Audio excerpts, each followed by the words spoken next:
우리 같이 말씀 나눕니다. 마태복음 2장 19절부터 23절까지의 말씀입니다.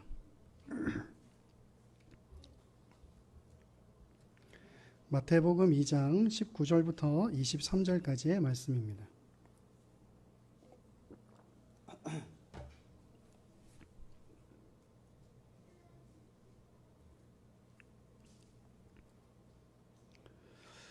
우리 19절부터 23절까지 우리 한 목소리로 함께 봉독합니다.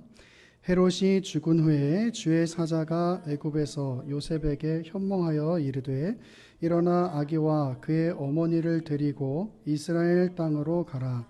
아기의 목숨을 찾던 자들이 죽었느니라 하시니 요셉이 일어나 아기와 그의 어머니를 데리고 이스라엘 땅으로 들어가니라. 그러나 아켈라오가 그의 아버지 헤롯을 이어 유대인의 임금됨을 붙고 거기로 가기를 무서워하더니 꿈에 지시하심을 받아 갈릴리 지방으로 떠나가 나사렛이란 동네에 가서 사니 이는 선지자로 하신 말씀에 나사렛 사람이라 칭하리라 하심을 이루려 함이로라. 아멘. 기도합니다. 하나님, 이 시간 주님의 귀한 말씀을 나눕니다. 하나님 말씀을 들을 때에 잘 이해하게 하시고 깨닫게 하시고 마음에 새기게 하시고 말씀을 통하여 우리의 마음이 주님께로 더 가까워지며 말씀을 통해서 우리의 믿음이 더욱더 커져가고 정말 사랑하고 희생한 그 예수 그리스도의 삶을 본받아 우리도 사랑하고 희생하며 살아갈 수 있는 그런 삶이 될 수 있도록 은혜 허락하여 주옵소서. 오늘 시간 말씀 주실 주님을 기대하고 살아계신 예수 그리스도 이름으로 기도합니다. 아멘. 오늘은 마태복음 8번째 시간으로 나사렛 사람 예수님이란 제목으로 같이 하나님 말씀 나누도록 하겠습니다. 여러분, 혹시 여러분이 생각하는 기독교의 기독교 신앙의 본질에 대해서 한번 생각해 보셨습니까?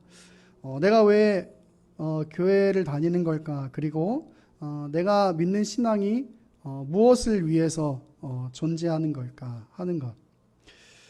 대부분 사람들이 종교를 갖는다고 이야기할 때요, 그 종교를 갖는다고 이야기할 때 그 안에 있는 마음은 뭐냐면 그 종교를 통해서 내 안에 있는 부족, 내 안에 있는 결여를 채우고 싶은 거예요. 그러니까 예를 들면 어떤 마음의 어려움이 있다면 그 마음의 어려움 때문에 어떠한 종교를 가지게 되는 거죠.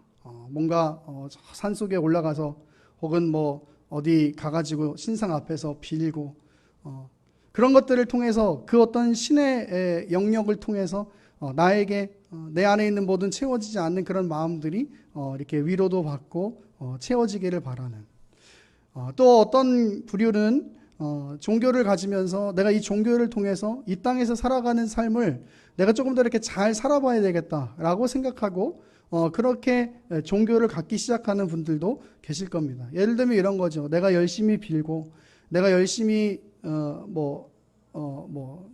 이렇게 바치고 그러면 그런 것들을 통해서 어떠한 신이 감동을 하고 그래서 그 신이 나에게 더 큰 복을 준다는 것. 여러분, 어떻게 보면 사람이 가지는 종교의 시작점은 아마 이런 것일 수 있을지도 몰라요. 교회 다니시는 분들도 그럴 수 있습니다. 내가 너무 어려워서, 내 삶이 너무 어려워서 하나님, 진짜 하나님이 살아계시면 내 이 어려운 삶을 좀 어떻게 좀 해결해 주십시오 라고 신앙생활을 시작하는 분들도 계실 겁니다.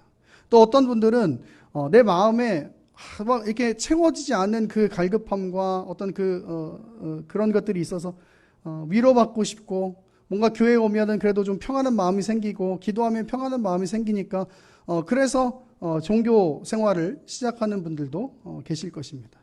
어떤 분들은 하나님이 정말 살아계시다면 나를 부자로 만들어 주실 수 있겠지라고 생각하고 그리고 신앙생활을 시작하는 분들도 계실 겁니다. 어떤 분들은 하나님께서 정말 살아계시다면 내가 갖고 있는 모든 질병들 해결해 주시겠지, 내가 갖고 있는 장애들 해결해 주시겠지라는 마음으로 신앙생활을 시작하는 분들도 계실 겁니다. 여러분, 그런데 우리 기독교는 그 시작점이 어찌 되었든지 간에 이 땅에서 살아가는 그 어떠함을 목적으로 그 기독교 신앙이 존재하지 않습니다. 기독교 신앙은 우리 하나님이 어떤 분이신지를 알고 그 하나님께서 나에게 어떠한 사랑을 베풀어 주셨는지를 알아서 그래서 그분을 위해서 살고 그분의 영광을 위해서 사는 것. 여러분, 그것이 바로 기독교 신앙의 본질인 겁니다. 여러분, 이것은 세상 사람들은 이해할 수 없는 것들이에요. 여러분, 세상 사람들은 이해할 수 없습니다. 세상 사람들은 종교를 가진다라고 이야기할 때 제가 앞에 이야기했던 그런 여러 가지 동기들 아니면 종교를 가질 이유가 없다라고 생각하는 거예요.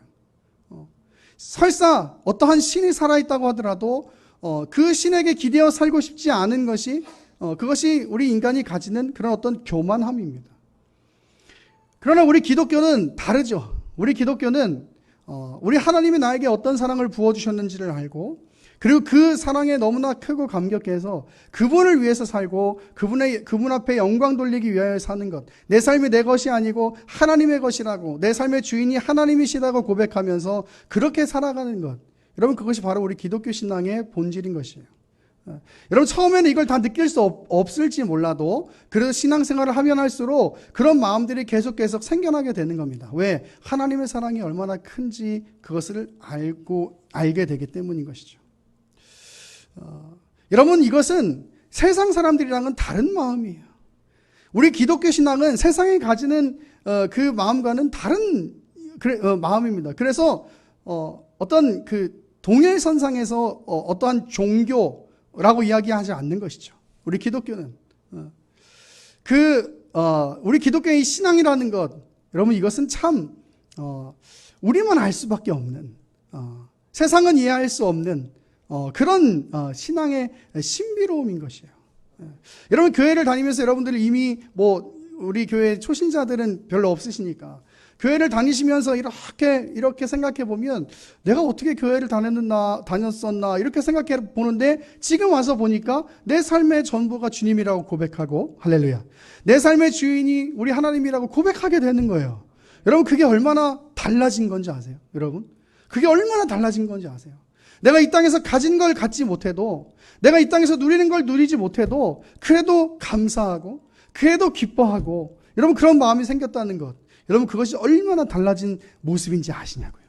그게 어디서부터 비롯되는 거냐면 바로 우리 하나님의 사랑을 아는 것으로부터 비롯되는 거예요. 여러분, 그런데 이 하나님의 사랑, 그것은 세상 사람들은 잘 이해하지 못하는 것이에요. 여러분, 오늘 본문도 이 세상 사람들이 이해하지 못하는 모습이 있어요. 그것은 바로 예수님께서 나사렛에서 사셨고 예수님께서 나사렛 사람이라는 칭호를 얻으셨다라고 하는 사실이에요. 여러분, 이것은 이런 뜻입니다. 여러분, 오늘 본문에 예수님이 오셨는데 오늘 본문을 뭐라고 얘기하고 있냐면 예수님께서 나사렛이라는 동네에서 살게 되었고 그것이 우리가 지금께서 계속 살펴보았던 것처럼 이 나사렛 사람이라는 칭호를 받게 되는 것, 그것이 바로 선지자의 말을 성취하기 위한 것이었다라고 오늘 본문은 말하고 있어요. 23절에 보면 그렇게 얘기하죠. 나사렛이란 동네에 가서 사니 이는 선지자로 하신 말씀에 이 나사렛 사람이라 칭하리라 하심을 이루려 하심이라. 우리가 계속해서 살펴봤던 것처럼 임마누엘, 그죠? 애굽에서 불렀다, 등등 계속 살펴봤던 것처럼 그렇게 이 어떤 선지자의 예언의 성취로 예수님께서 나사렛에 가서 사셨다라고 하는 것이 오늘 본문의 내용인 것이죠. 그럼 우리가 이 본문을 이해하려면, 이 나사렛에서 사셨다는 것의 그 성취가 무엇인지에 대해서 이해하려면 구약의 어떠한 본문을 찾고 그리고 그것을 이해해야 되는데, 중요한 건 오늘 본문이 구약에 예언되어 있는 내용이 없어요. 이게 희한한 겁니다, 여러분. 지금까지 살펴봤던 내용들은 보면 임마누엘이라든지 애굽에서 불렀다라든지 다 이렇게 구약에 인용되어 있는 성경 구절이 있었잖아요. 그런데 오늘 본문에 등장하는 나사렛 사람이라는 말을 들을 것이다, 칭해질 것이다 라고 하는 그 예언을 한 구약의 본문은 어디에도 없어요. 그러면 왜 마태는 이것이 구약에 예언된 성취라고 말씀을 하고 있을까? 이것을 알아야 우리가 오늘 본문을 제대로 이해하는 것이겠죠. 그죠? 우선 우리가 이 말을 이해하기 위해서는 우리 23절을 다시 번역할 필요가 있습니다. 우리 한글 성경에는 23절에, 그럼 한번 보세요. 23절에 보면 선지자가 단수로 나와 있어요? 복수로 나와 있어요? 23절에 보면 나사렛이란 동네에 가서 사시니 이는 선지자로 하신 말씀에 이렇게 돼 있잖아요. 그죠? 단수로 돼 있잖아요. 지금까지는 어떤 한 선지자의 예언이 있었고 그것의 성취라는 느낌을 주게 되는 것이죠. 그러나 원문에는 이것이 단수로 되어 있지 않고 복수로 되어져 있어요. 그러니까 이게 어떤 뜻이냐면 이런 것이죠. 선지자들을 통해서 한 말들이 이루어진 것이다. 이런 거죠. 그가 나사렛에서 살았는데 그것을 통해서 그가 나사렛 사람이라는 말을 듣게 될 것이라는 예언자들의 말이 이루어진 것이다. 그거예요. 이게 제대로 된 번역이에요. 그러니까 이 말은 나사렛 사람이라는 이 말을 듣게 되는 것이 한 선지자의 예언을 통해서 성취된 것이 아니라 구약의 여러 선지자들의 예언을 통해서 성취된 것이다 라는 말을 지금 마태는 하고 있는 거예요.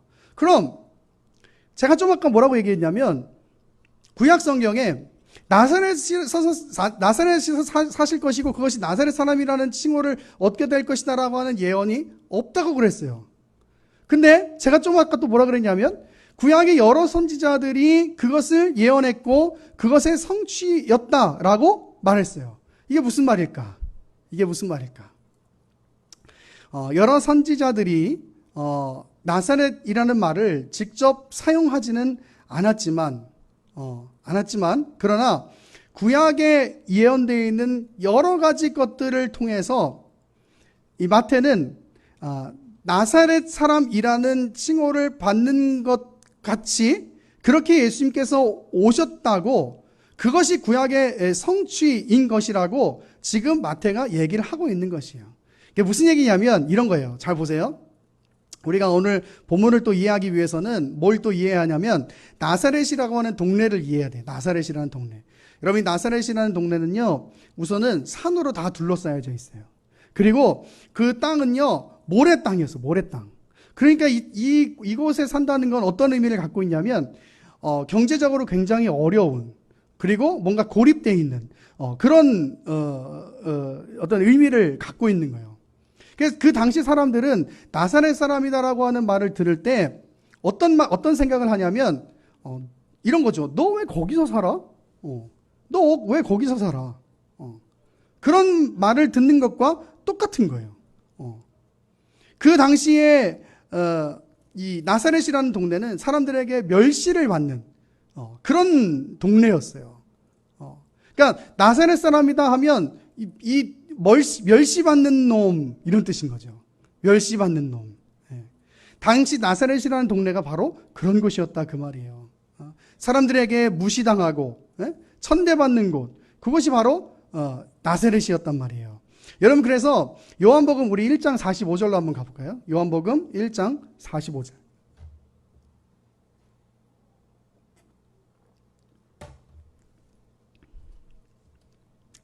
요한복음 1장 45절부터 46절 보면 이런 얘기가 있어요. 빌립이 나다나엘을 찾아 이르되 모세가 율법에 기록하였고 여러 선지자가 기록한 그 일을 우리가 만났으니 요셉의 아들 나사렛 예수라. 그러니까 나다나엘이 뭐라고 얘기하냐면 나다나엘이 이르되 나사렛에서 무슨 선한 것이 날 수 있느냐. 빌립이 이르되 와서 봐라 하니라 라고 이야기해요. 왜 나다나엘이 나사렛에서 무슨 선한 것이 날 수 있겠냐? 이런 얘기가 했는지 아시겠죠? 그 당시 사람들이 가졌던 나사렛이라고 하는 동네는 거기는 이렇게 큰 사람이 날 수 없는 동네인 거예요. 거기는 그냥 막 좀 못난 사람들, 쉽게 말하면 이런 사람들이 사는 곳, 그런 사람들이 사는 곳인데 어떻게 거기서 거룩한 구원자가 날 수 있겠느냐? 이렇게 얘기하는 거죠. 그러니까 오늘 본문을 다시 번역하면 이런 것이죠. 예수님이 나사렛 사람이라는 칭호를 듣게 된다는 것이 선지자들의 성취인데 그것은 뭐냐면 바로 예수님은 멸시받는 사람, 멸시당하는 사람, 천대받는 사람, 그 천대받아 마땅한 사람이라는 말을 듣게 될 것이다라는 그런 표현이 바로 나사렛 사람 예수라는 거예요. 마태는 지금 그 얘기를 하고 있는 겁니다. 구약 성경에 많은 부분들을 통해서 예수님이 이렇게 예언되어져 있어 이렇게 얘기하는 거예요. 어떻게? 멸시받는 사람, 천대받는 사람, 사람들에게 인정받지 못하는 사람. 예. 여러분 이제 오늘 본문 이해가 되세요? 예수님의 멸시와 천대, 고난 등은 바로 구약의 여러 곳에서 예언되어 있는 것이고 그것이 바로 오늘 예수님의 오늘 본문에 등장하는 마태의 이야기죠. 나사렛 사람 예수라고 하는 것.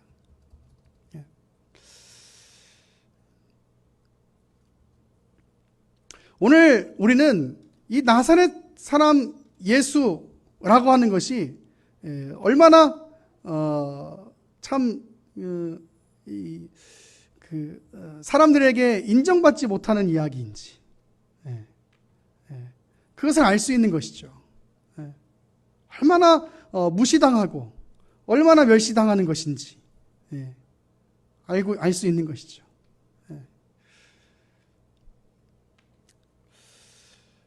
여러분 우리 예수님의 삶이 어떠셨습니까? 예수님의 삶이 어떠셨어요?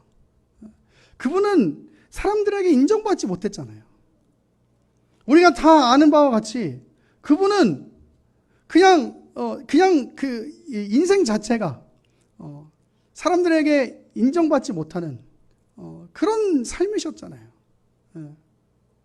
결국 그래서 어떻게 됩니까? 자기 제자에게도 버림을 받아서 십자가에 죽게 되는 수많은 사람들이 예수님께서 예루살렘에 입성하실 때 막 손 흔들고 다윗의 자손 예수여 막 손을 들고 환영하고 그랬던 사람들이 나중에는 어떻게 됩니까? 십자가에 못 박아라. 십자가에 못 박아라. 여러분 그것이 예수님의 삶이었던 것이잖아요. 얼마나 예수님의 삶이 고난이셨습니까? 이런 것들이 구약 성경에 많이 예언되어져 있다 그 말이에요. 구약 성경에 많이 예언되어져 있다. 우리가 잘 아는 이사야서의 말씀도 그렇잖아요, 여러분. 이사야서의 말씀. 어때요? 이사야서 53장 말씀. 예수님께서 십자가에서 어떻게 고난을 당하셨는지 사람들이 이렇게 얘기하는 거예요. 그분은 고난받아 마땅하다. 그분은 고난받아 마땅하다. 어쩌면 하나님 앞에 벌받은 인생이다. 그렇게 이야기하는 거예요. 시편 69편 21절에 보면 이런 얘기예요. 그들이 쓸개를 나의 음식물로 주며 목마를 때에는 초를 마시게 하였사오니. 이것이 구약의 예언이잖아요. 그리고 그대로 예수님의 십자가에서 그대로 이루어졌잖아요. 여러분 이것이 바로 예수님께서 나사렛 사람이라는 칭호를 받는다는 것이죠. 나사렛 사람이라는 칭호를 받는다는 것이죠. 예수님의 삶은 고난이셨고 예수님의 삶은 세상 사람들에게 인정받지 못하는 삶이셨습니다.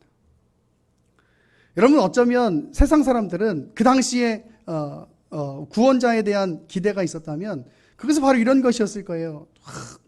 막 하늘에서 막 구름을 타고 쫙 내려와가지고 내가 왕이다. 내가 구원자다. 하늘의 천군 천사들이 뒤에서 막 이렇게 호위하면서 나팔을 불고 막 그런 어떤 구원자. 근데 예수님의 삶은 어때요? 그냥 죄인들 찾아다니고 병자들 찾아다니고 귀신 들린 사람들 찾아다니고 당시 사람들이 이해했을 때는 그것이 이해가 안 되는 거예요. 그게 무슨 구원자야. 심지어 어디까지 가냐면 십자가에 달리는 데까지 가는 거예요.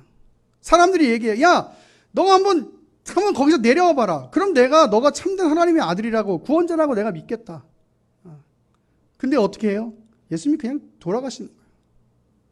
세상 사람들이 와 하고 막 예수님이 예루살렘에 입성하고 막 이럴 때 와 하고 소리 지르고 막 환영했고 막 그랬던 그런 사람들이 예수님께서 자기 기대를 충족시키지 못하니까 막 소리 지르는 거예요. 십자가에 못 박아라. 십자가에 못 박아라. 자기의 기대를 충족시켜주지 않으니까. 여러분, 그런데 우리가 아는 바와 같이 예수님은 나사렛 사람이라는 칭호, 즉 그의 삶이 멸시받는 삶이고 천대받는 삶이고 고난당하는 삶이었지만, 그러나 우리가 아는 바와 같이 그분은 참된 하나님의 아들이셨고 참된 구원자이셨잖아요. 여러분, 세상 사람들은 이해할 수 없는 겁니다. 세상 사람들의 가치는 뭔가 막 어미하고 이렇게 웅장하게 이렇게 와야 되는데, 예수님은 그렇게 오는 게 아니에요. 그리고 그분의 삶은 사람들에게 멸시받고 천대받고 배척당하고 막 돌로 침을 당할 뻔하고 막 그런 삶이었던 거예요.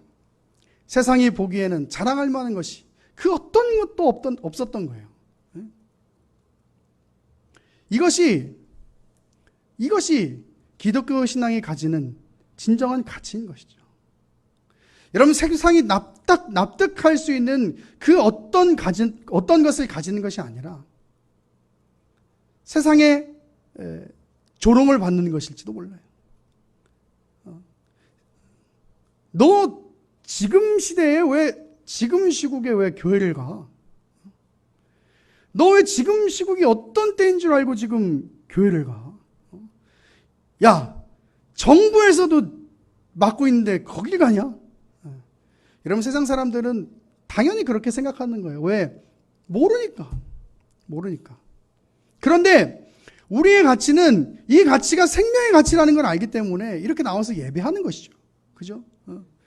여러분, 이 참 생명이 여기에 있다는 것을 알기 때문에, 그래서 무엇보다도 예배를 소중히 하고 무엇보다도 하나님을 사랑하고 그렇게 사는 것, 그것이 우리의 가장 중요한 가치라고 하는 것을 우리가 알기 때문에, 그래서 저와 여러분 여기 나와 앉아서 예배하는 것이잖아요. 어쩌면 세상 사람들의 조롱을 받을지도 모르겠어요. 야, 그거 한 번 안 간다고 죽냐? 야, 교회 가는 게 밥 먹여줘? 야, 일이나 더 해.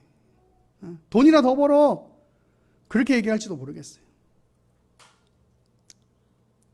여러분, 저는 세상 사람들이 이해할 수 없는 비정상적인 삶을 살라고 말하는 것이 아닙니다. 제가 늘 이야기하잖아요. 우리 신앙의 가치는 세상 사람들이 가치는 그 이상의 가치를 가지는 것이에요. 그런데 세상 사람들이 우리의 가치를 다 이해할 수 있는가? 그렇지가 않잖아요. 왜? 예수님의 사랑을 모르는데, 하나님의 사랑을 모르는데 어떻게 우리의 가치를 다 이해할 수 있겠어요? 여러분, 그런 차원에서 우리는 부끄러워할 이유가 없어요. 우리는 담대할 필요가 있는 거예요. 우리가 가진 이 신앙의 가치가 정말 진짜잖아요. 진짜. 예수님께서 세상 사람들이 보기에는 진짜 같지 않아 보였어요. 예수님께서는 사람들에게 멸시받고 천대받았단 말이에요. 그런데 그분의 그 삶이 그랬다 하더라도 그분이 결국은 진짜 하나님의 아들이셨고, 그분이 결국은 죽으시고 부활하셔서 우리를 구원하셔서 하나님 나라에 갈 수 있도록 만들어 주셨잖아요. 그것이 진짜잖아요. 세상 사람들이 이해할 수 없어도 그것이 진짜였잖아요. 여러분, 우리도 마찬가지예요. 이 땅 가운데 살아가면서 어쩌면 기독교 신앙을 가지고 있는다는 것이 작년까지는 그렇게 크게 다가오지 않았을지 몰라도 지금 시대에서는 마치 굉장히 사람들 배려심도 없어 보이고 뭔가 사람들도 이렇게 이해하지 못하는 그런 가치로 우리가 사는 것처럼 여겨지는 시대의 삶을 살고 있어요. 정말로 우리가 진짜로.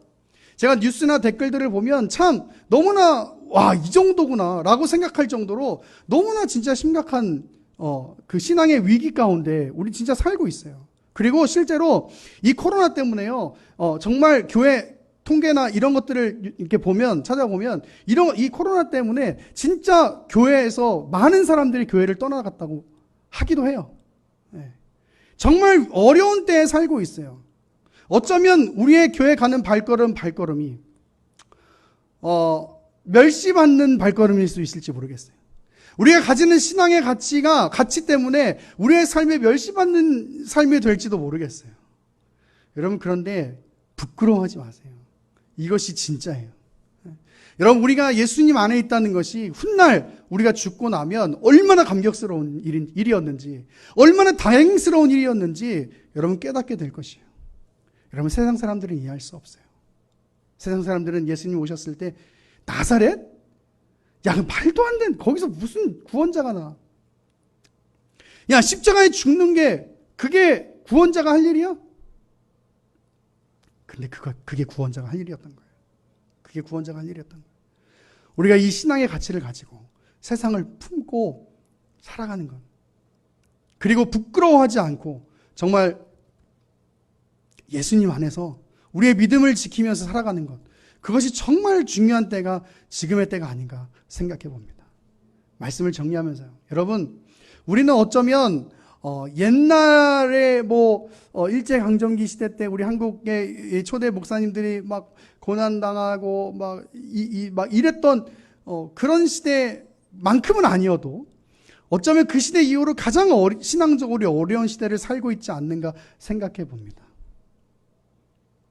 여러분, 근데 예수님도 그렇게 사셨어요.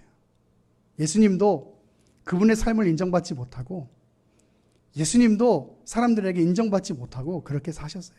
그런데 그렇게 사시는 것이 바로 예수님께서 사셔야 하는 이유였어요. 왜? 그렇게 사셔야 많은 사람들을 구원해낼 수 있거든요. 여러분, 예수님의 능력을 한번 생각해 보세요. 진짜 자기를 막 멸시하고, 자기를 따랐던 사람들이 막 이렇게 십자가에 못 박아라 막 소리 지르고 그랬을 때 우리 같은 성정이셨으면 막 화가 나가지고, 야, 저놈들을 내가 확 불러보면 막 거기 막 소리, 십자가에 못 박아 막 이렇게 되는. 예수님은 그렇게 하실 충분한 능력이 있으신 분이시죠. 아니, 그냥 후도 안 해도 돼. 손가락으로 그러면 그냥 쫙 날아가는 거예요. 여러분, 예수님 그럴 만한 능력이 충분히 있으신 분이시잖아요. 근데 그렇게 하시지 않으셨어요. 여러분, 우리도 이 땅을 살아가면서 세상 사람들이 이해할 수 없는 가치를 가지고 있다는 것이 부끄러운 일이 아니라 감격스러운 일이라고 생각해야 해요. 그리고 더 우리 마음을 다하고 우리 뜻을 다하고 하나님을 사랑해야 돼요. 이 시대엔 정말 그런 게 필요한 때입니다, 여러분. 정말 그런 게 필요한 때예요. 더욱더 힘들고 어려울수록 우리 하나님 앞에 매달리기를 바랍니다. 더 힘들고 어려울수록 하나님 앞에 기도하고, 더 힘들고 어려울수록 하나님 앞에 예배할 수 있게 되기를 바랍니다. 여러분, 그것이 예수님을 본받아 사는 삶이에요. 우리가 찬양하고 기도하죠.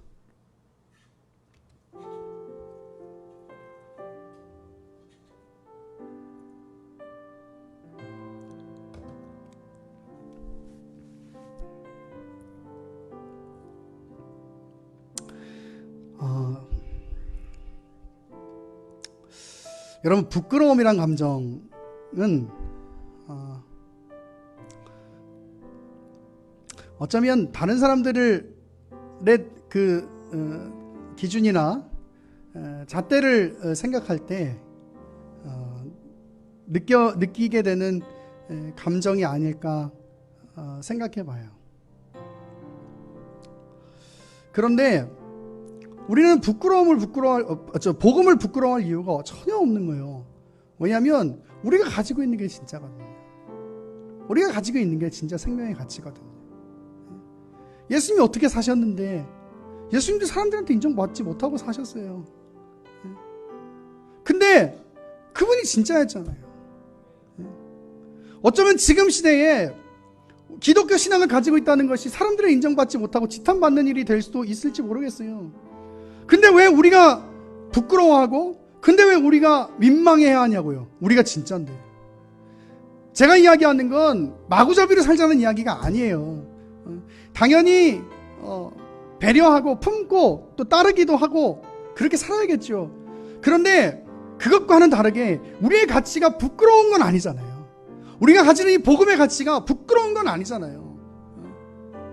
오히려 내가 진짜라고 그래서 그것 때문에 생기는 감사가 있고 감격이 있고 그것 때문에 생기는 평안이 있어야죠. 여러분, 세상 가치에 우리의 삶을 맞추려고 하지 마세요. 우리의 삶은 하나님의 말씀에 맞춰줘야 합니다. 우리의 삶은 하나님 중심으로 살아야 하는 것이에요. 왜? 그것이 진짜니까. 우리 이 시간 찬양하고 기도합시다. 하나님, 내 안에 있는 헛되는 마음들, 허탄한 마음들, 세상 중심적이었던 마음들 태워주시고 어디 성령으로 우리를 충만케 채워달라고 우리 찬양하고 함께 기도하기 원합니다.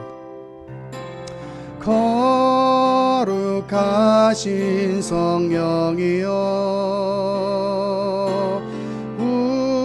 우리에게 임하소서. 성령의 불로 오셔서 세상 헛된 마음 태우소서. 손 들고 주를 바랄 때 성령이여